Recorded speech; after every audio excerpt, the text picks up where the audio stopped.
The wife had cheated on him and turned both kids against him after the divorce. He was not on speaking terms with either of his children at the time of his death.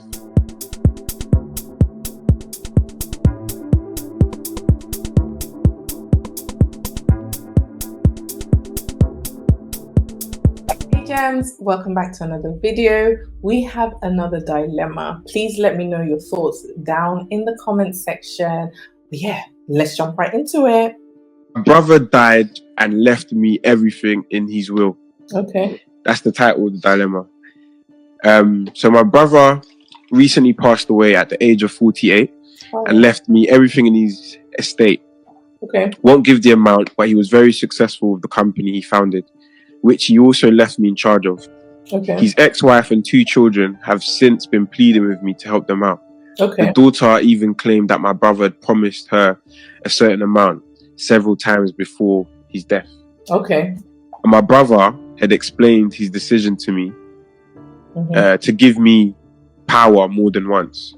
Okay. The wife had cheated on him and turned both kids against him after the divorce. He was not on speaking terms with either of his children at the time of his death. I hear that. But of course, now they break down in tears, proclaiming their love for him every time I see them. They're asking me to pay their car bills, help with tuition, and even buy them plane tickets. What would you do?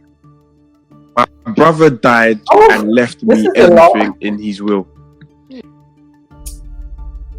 First of all, I'm happy that the brother had a candid conversation with his brother prior to his passing away so young. Yeah. It's probably the whole uneasiness, chaos in the home. I wouldn't be surprised if that contributed to, his passing as well, because your mental health, your peace, all of that is extremely important in marriage. And for a wife to cheat, that's already a big blow, and then turn the kids against the father. Oh, that's another blow. It can take anyone to an early grave. I don't condone that at all. Even if the marriage has broken down and both of you have gone your separate ways, I 100% believe that whichever spouse left or whichever spouse has full custody of the child, if the other father, is responsible, wants to be there for the child, I think you owe it to that child the space to also get to know the other parent. So that being said, I think the brother, the one that's alive and in the will, he has every right to say, hey, I understand that, 2 things can be true at the same time. You can be grieving, like genuinely grieving the loss of your father as well as, a husband, and at the same time not partake in any benefits from him. Both of those things can be true at the same time. It doesn't mean it has to be either or, just, So I think he has it in his right to not give them anything. Now, maybe depending on, how much the money is, and if he wants to, get him off his back, he can maybe give them like a bit of a lump sum to say, hey, you don't deserve this, but out of the kindness of my heart, this is what I'm going to give you, because he told me X, Y, and Z. This is what you lot did whilst he was alive. But out of the goodness of my heart, I'm going to do this because judgment is in the hands of God. He will deal with you mercilessly. Leave the judgment and the vindication to God. And, maybe he might decide to do that, give them something like as a one-off, and then implement some boundaries, some really strong boundaries for them. I wouldn't fault him if he decides to do that. Now, if he decides not to do that as well, honestly, I don't fault him, because people are wicked. People can be wicked. And the minute you pass away, there's all these like crocodile tears, especially when there's money involved. If he didn't have money and he didn't leave any money, I don't think you'll be seeing the back of their head, their teacup. You would not see it. But yeah, let's see what other people are saying. Pay for their plane tickets. Pay for their plane tickets? Car bills? Sounds like they need a job. I have to respect my brother's wishes. 100%. They're still his kids. I'd put them on a reasonable allowance every month. Nothing extravagant. I don't know about every month. Yeah, I wouldn't say every month again, because then you might start to breed a sense of entitlement, expectancy, dependence. You don't want them to now be dependent on you, because you have to think, if it's a long-term agreement, what if you want to do things with your life and then you're like forever connected to them? I would suggest like a one-off thing, so they're off your back and then you literally put that boundary in place. They can't cross it.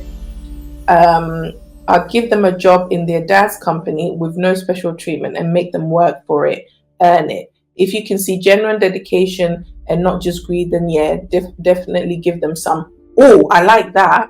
I actually really like that one. Because then again, if you can't beat them, join them. No, or let them join you. If they're still persistent, get the kids to work. And then you pay them as their employees. Any other employee, like no special treatment. Totally agree. If you see the dedication, then you can, make your own judgment. You can make an informed decision to give them maybe a lump sum, a one-off thing. I like that one. Bun the eggs, but the kids are most definitely getting looked after. This is Key Stage 1 region. People leave them alone. I think we need to be a little bit kinder online, okay? Sometimes it feels like, oh, it's banter, oh, it's this. But you don't know. You don't know, okay? It's not funny. It's not funny, and it's not kind. Set up a trust for the kids, no matter what they are. No matter what, they are his kids and his legacy. There is a chance that if he was still alive, that they would have reconciled. And there's also a chance that they wouldn't have reconciled. Arguments don't mean love is permanently lost. Exactly, and it doesn't mean the love is there either, especially when it comes to your children. It doesn't have to be full access, but a decent amount that could set them up if they are wise to do so. If it runs out or they mismanage it, or it's on them. Yeah, I get that, but again, he's not obliged to do anything. Again, out of the kindness of his heart, if he wants to do it, great. But I like that first comment. Tell them to blame their mum. Losing his family probably made him ill in the first place. I wonder if the kids even knew that the mum cheated. That's another thing as well. The woman would need to show some kind of accountability, honesty, vulnerability, responsibility for her part. The part in the husband's suffering, she needs to put her hands up. Okay.